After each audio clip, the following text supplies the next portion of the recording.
प्रभु मुझे सहारा है तेरा, जग के पालनहार। कार्तिक मास महात्म्य की कथा सुनूं मैं बारंबार।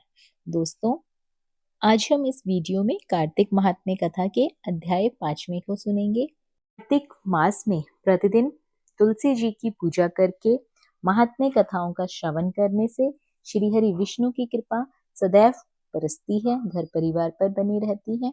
यदि आप लोग भी सभी अध्यायों को संपूर्णता से सुनते हैं तो श्री हरि विष्णु की कृपा से आपके घर में भी सदैव सुख शांति, सुख समृद्धि, धन ऐश्वर्य की प्राप्ति होगी। ये अध्याय हमारे ही चैनल पर प्रतिदिन सुनाए जाते हैं। अध्याय सुनने के लिए यदि आप चैनल को सब्सक्राइब कर लें, साथ ही बेल आइकन के बटन को दबा लें, तो हमारी आने वाली वीडियोस की नोटिफिकेशन आपको समय समय पर मिलती रहेगी।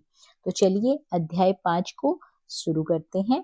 राजा पृथु बोले, हे नारद जी, आपने कार्तिक मास में स्नान का जो फल कहा है, अब अन्य मासों में विधि पूर्वक स्नान करने की विधि और नियम और उद्यापन भी बतला दीजिए।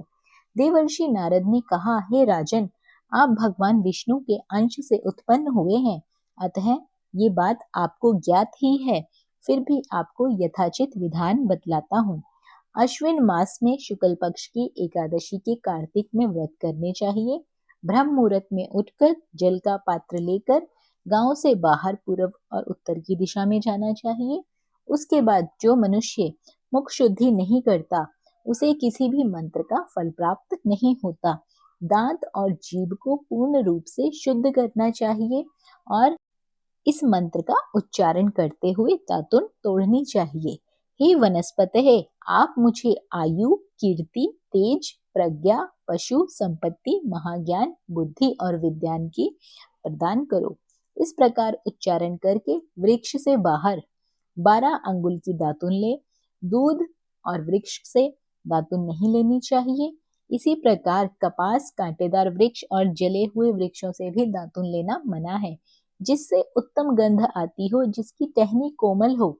ऐसे ही वृक्ष से दातुन लेकर दंत धावन ग्रहण करना चाहिए। प्रतिपदा, अमावस्या, नवी, छठी, रविवार को चंद्र और सूर्य ग्रहण में दातुन नहीं करनी चाहिए। तत्पश्चात भली भांति स्नान करके फूलमाला, चंदन और पान आदि पुष्प की सामग्री लेकर प्रसन्न चित्त और भक्ति पूर्वक शिवालय में जाकर सभी देवी देवताओं को अर्घ देकर, आचमनी करके, वस्तुओं में पृथक पृथक पूजा करके प्रार्थना और प्रणाम करना चाहिए। फिर भक्तों के स्वर से स्वर मिलाकर श्री हरि विष्णु का कीर्तन करना चाहिए। मंदिर में जो गायक भगवान श्री हरि का कीर्तन करने आया हो, उनका माला, चंदन, तांबुल आदि से पूजन करना चाहिए, क्योंकि देवालयों में भगवान विष्णु को अपनी तपस्या, योग और दान द्वारा प्रसन्न करते थे, परंतु कलयुग में भगवत गुणगान को ही भगवान श्री हरि को प्रसन्न करने के लिए एकमात्र साधन माना गया है। नारद जी राजा पृथु से बोले, हे राजन, एक बार मैंने भगवान से पूछा कि हे प्रभु, आप सबसे अधिक कहाँ निवास करते हैं? इसका उत्तर देते हुए भगवान ने कहा, हे नारद, मैं बैकुंठ या योगियों के हृदय में निवास नहीं करता, अपितु जहाँ मेरे भक्त मेरा कीर्तन करते हैं, मैं वहां निवास अवश्य रूप से करता हूँ। जो मनुष्य चंदन माला आदि से मेरे भक्त मेरा पूजन करते हैं, उनसे मेरी ऐसी प्रीति होती है कि जिससे कि मेरे पूजन से भी नहीं होती। नारद जी ने फिर कहा, शीरिष, धतूरा, गिरजा, चमेली, केसर, कदार और कटहल के फूलों चावल चढ़ाना विष्णु जी को बिल्कुल मना है।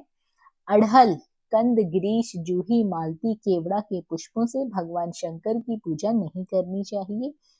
जिन देवताओं की पूजा में जो फूल मना है, उनसे उनका पूजन नहीं करना चाहिए, और जो फूल चढ़ाने को शास्त्रों में बताया गया है, उन्हीं पुष्पों से देवताओं का पूजन करना चाहिए।